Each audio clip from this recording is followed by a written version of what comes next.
Assalamualaikum warahmatullahi wabarakatuh. Perkenalkan, nama saya Widiawati, NIM 1921042019. Kali ini saya akan membacakan materi tentang aspek hukum jasa konstruksi. Nomor 1. Apa tujuan dari Undang-Undang Jasa Konstruksi? Undang-Undang Jasa Konstruksi bertujuan untuk mewujudkan masyarakat adil dan makmur berdasarkan Pancasila dan Undang-Undang Dasar Negara Republik Indonesia tahun 1945. Penyelenggaraan jasa konstruksi bertujuan untuk memberikan arahan pertumbuhan dan perkembangan jasa konstruksi untuk mewujudkan struktur usaha yang kukuh, andal, berdaya saing tinggi, dan hasil jasa konstruksi yang berkualitas. 2.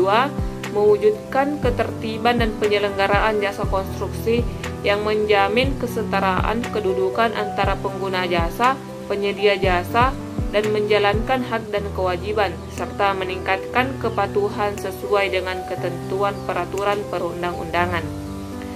3. Mewujudkan peningkatan partisipasi masyarakat di bidang jasa konstruksi.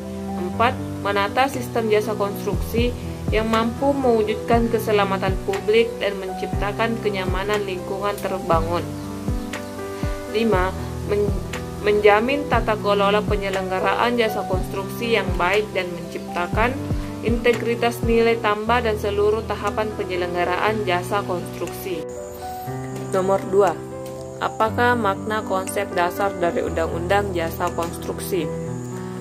Suatu kegiatan untuk membangun sarana ataupun prasarana yang pada pengerjaannya meliputi pembangunan gedung, instalasi mekanikal atau elektrikal, dan juga pembangunan prasarana sipil.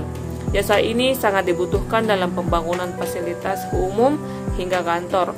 Oleh karena itu, kegiatan ini diatur landasan hukumnya dalam Undang-Undang Nomor 18 Tahun 1999 yang mengatur tentang jasa konstruksi.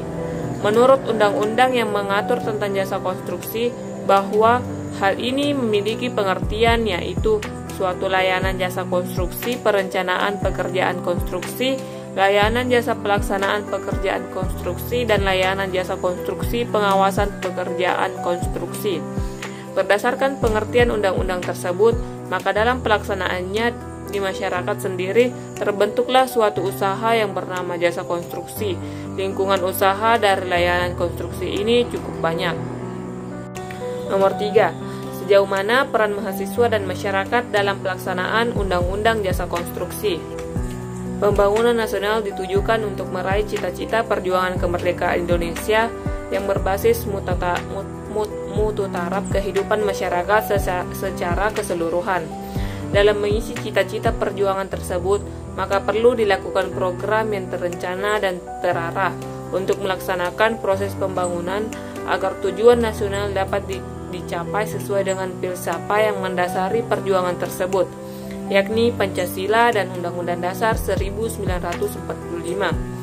Suatu kenyataan selama ini bahwa pembangunan nasional belum terlaksana sebagaimana mestinya, sesuai dengan tujuan nasional.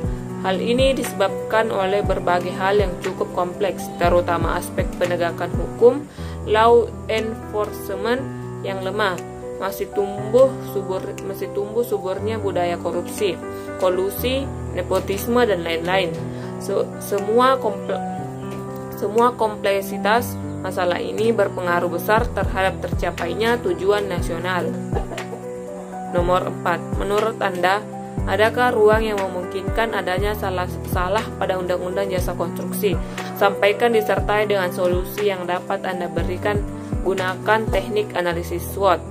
1. Ancaman. Dari hal tersebut, maka jasa konstruksi baik yang terikat langsung maupun yang tidak terikat langsung, di mana ditemukan berbagai hal yang tidak berjalan sebagaimana mestinya untuk mencari penyebab dari hal tersebut secara sistem pemerintahan.